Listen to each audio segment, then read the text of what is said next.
पंडित जवाहरलाल नेहरू भारत के प्रथम प्रधानमंत्री, जिन्हें कुछ लोग प्यार से सारी मुसीबतों की जड़ भी बुलाते हैं, और उनके जन्म दिवस यानी कि चिल्ड्रन डे मनाया जाता है उनके जन्म दिवस पर।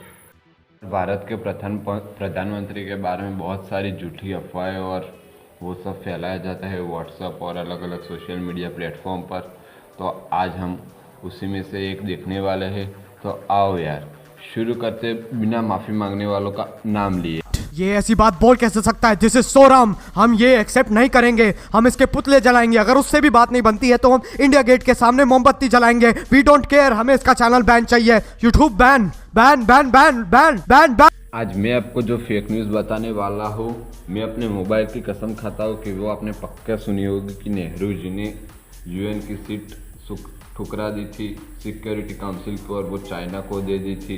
ऐसी फेक न्यूज़ आपने पक्की सुनी होगी। तो देखो वो फेक न्यूज़ की सच्चाई और क्या सच था क्या झूठ था, आगे देख लो। चीन ने मसूद अजहर को ग्लोबल आतंकी घोषित नहीं किया तो इसमें भी नेहरू का नाम आ गया। तो भारत के विदेश विभाग के वरीय पदाधिकारी जिन्होंने फाइल देखी है वो शपथ पर कहते हैं कि नेहरू जी ने सिक्योरिटी काउंसिल की सीट चाइना को ऑफर की थी, क्योंकि ताइवान उसके लिए उपयुक्त नहीं था। चीन से कोई गुस्सा नहीं है मंत्री जी को, चीन की पिचकारी तक पर गुस्सा नहीं है, मगर रविशंकर प्रसाद नेहरू को जिम्मेदार बता रहे हैं।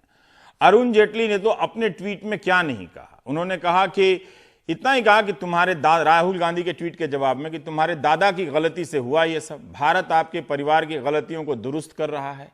कश्मीर और चीन दोनों के लिए एक ही व्यक्ति जिम्मेदार है। मुझे लगा था कि व्हाट्सएप यूनिवर्सिटी में नेहरू का सारा सिलेबस मैंने पढ़ लिया है, पूरा हो गया है, लेकिन चीन वाले एंगल मार्केट में नया नया सा लगा। रविशंकर प्रसाद ने हिंदू अखबार में छपे शशि थरूर की किताब पर एक लेख का हवाला देते हुए अपना बयान दिया था कि नेहरू ने संयुक्त राष्ट्र के सुरक्षा परिषद की सीट चीन को दे दी। अब शशि थरूर को इनकार करने के लिए 7 tweet Dana Dan back to back करने पड़े। उन्होंने कहा कि चीन तो 1945 से ही सुरक्षा परिषद का सदस्य था। 49 में जब माओ से तुंग की कम्युनिस्ट सरकार वहां बनी तो चांग काई शेक ताइवान चले आए निर्वासित सरकार के रूप में। यह सरकार खुद को रिपब्लिक ऑफ चाइना कहती थी। नेहरू को लगा कि छोटे से द्वीप को सुरक्षा परिषद का सदस्य कैसे बनाया जा सकता है, तो उन्होंने अन्य स्थायी सदस्यों से कहा कि कम्युनिस्टों के प्रभाव वाले चीन को शामिल किया जाए। ये सब थरूर के ट्वीट के हिस्से हैं। अमेरिका ने मना कर दिया और भारत से कह दिया कि वही सदस्यता ले ले। नेहरू को लगा कि यह गलत है, दूसरे का हिस्सा हम क्यों खाएं। चीन के साथ एक और नाइंसाफी होगी, भारत अपने दम पर एक दिन स्थायी सदस्यता ले लेगा, उन्हें यह विश्वास था। थरूर ने लिखा है कि वैसे भी भारत चीन को हटाकर सदस्य नहीं बन सकता था जब तक कि संयुक्त राष्ट्र के चार्टर में बदलाव ना हो, और अमेरिका पहल करता भी तो उस वक्त रूस वीटो कर देता। इसलिए यह कहना बेमानी है, गलत है कि नेहरू ने चीन को सुरक्षा परिषद की स्थायी सदस्यता गिफ्ट कर दी। 1945 से 71 तक रिपब्लिक ऑफ चाइना सुरक्षा परिषद का सदस्य था। यह सब हिंदी अखबार में इसलिए नहीं छापा जाता है, आजकल नहीं बताया जाता है, ताकि आपको एक धारा में लेके जाया जाए। 1971 के बाद पीपुल्स रिपब्लिक ऑफ चाइना सुरक्षा परिषद का सदस्य बनता है। तो 2 नाम है उसी देश के सुरक्षा परिषद की सदस्यता में, आप देखिए। तब तक नेहरू का निधन भी हो चुका था।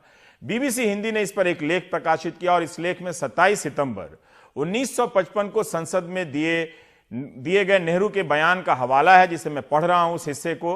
और इस दिन नेहरू जवाब देते हैं संसद में कि यूएन में सुरक्षा परिषद के स्थायी सदस्य बनने के लिए औपचारिक या अनौपचारिक रूप से कोई प्रस्ताव नहीं मिला।